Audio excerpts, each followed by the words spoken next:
Quand tu commences ta vie par la malchance, la cicatrice ne te quitte jamais. Je ne sais pas ce qui m'est arrivé au juste pour que je me trouve à ce point.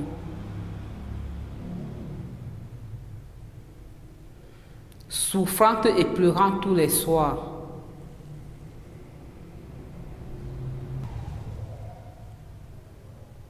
C'était l'homme le plus gentil du monde quand je l'ai connu. Aimable, beau et galant à la fois. Je vous jure que c'est à tout cela que je me suis mariée. À ce bonheur visible et vivable. Je me suis mariée à cet homme parce qu'il savait me prendre dans la totalité du désir et de l'envie.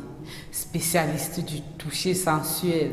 Spécialiste dans les préliminaires d'un après-midi heureux. Peu d'hommes ont cette qualité. Plusieurs fois, je suis allée au ciel d'amour grâce à lui, avec lui.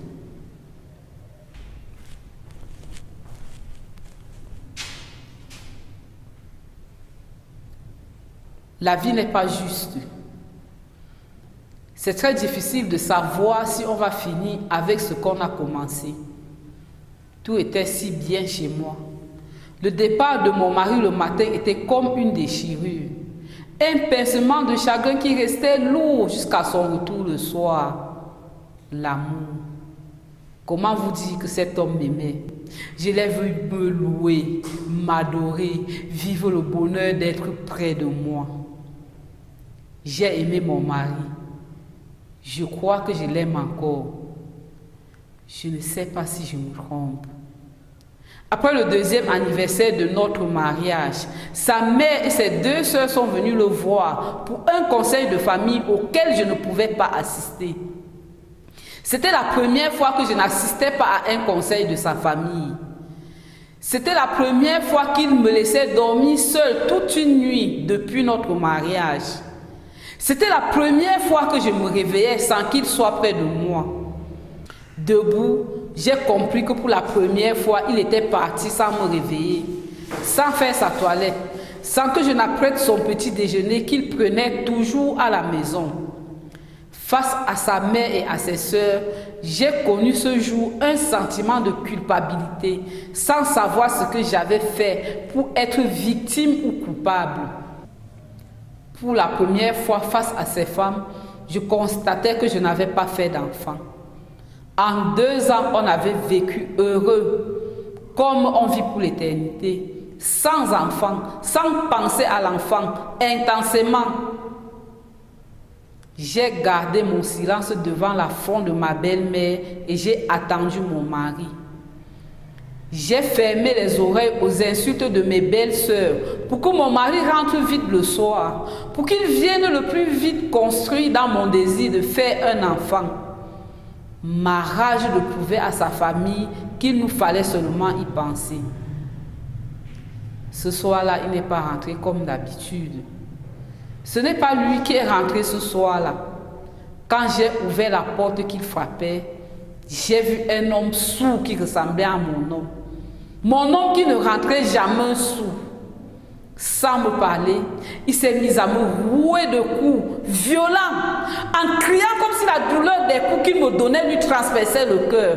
Je courais dans la maison sans savoir où aller ni que faire pour qu'il arrête de verser sa violence sur moi. Il est tombé au bout d'un moment et le sommeil l'y a rejoint dans sa chute. Notre bonheur a pris un coup de vieux ce jour-là. Ce soir-là, il est tombé sourd au milieu du salon et toutes ses qualités se sont dissoutes dans les urines qui mouillaient son pantalon pendant son ronflement dans un décibel haut. Plus rien n'a continué comme avant. Ses envies étaient froides, son sourire réservé, son regard absent. Comment pouvions-nous faire un enfant dans cet état? Puis jamais l'homme qui m'a épousée n'est venu à moi. Je dormais avec un homme différent.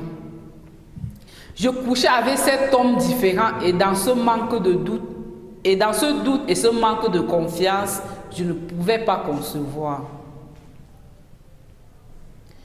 Un soir, il est venu à la maison avec une femme et c'est moi qui étais contrainte de prendre le canapé pendant que le monsieur, sans explication, avec son invité, faisait la fête de la nudité dans notre lit. Il est venu ce soir-là avec la rage de me tuer si j'ose faire quelque chose. Il est venu avec préméditation et je n'ai pas réagi. Je ne sais pas si j'ai eu tort. Il est venu encore et encore plusieurs soirs de la même façon, toujours avec des femmes qui me regardaient comme un truc épuisé. Son amour pour moi était fini.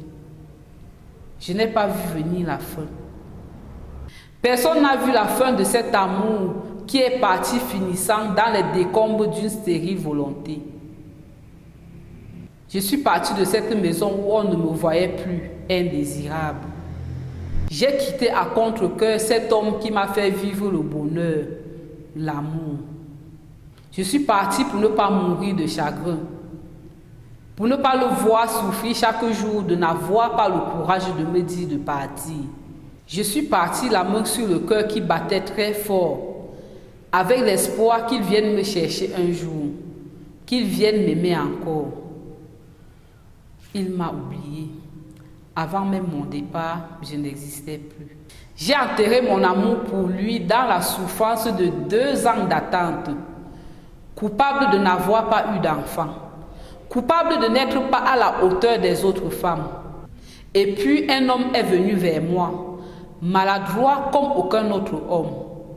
Un puceau vraiment puceau, à 32 ans, mais fécond comme un microbe. La seule fois qu'il m'a vendu sa maladresse, je suis tombée enceinte. Et la joie de ce présent a noyé mon passé triste. 3 mois après la naissance de ma fille, j'ai conçu encore. Mon mari était à sa 4e femme après moi, sans enfant, violent de plus en plus.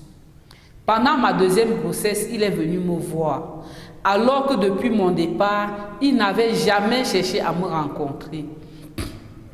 Sa mère aussi est venue me voir pour que je redonne vie à son fils.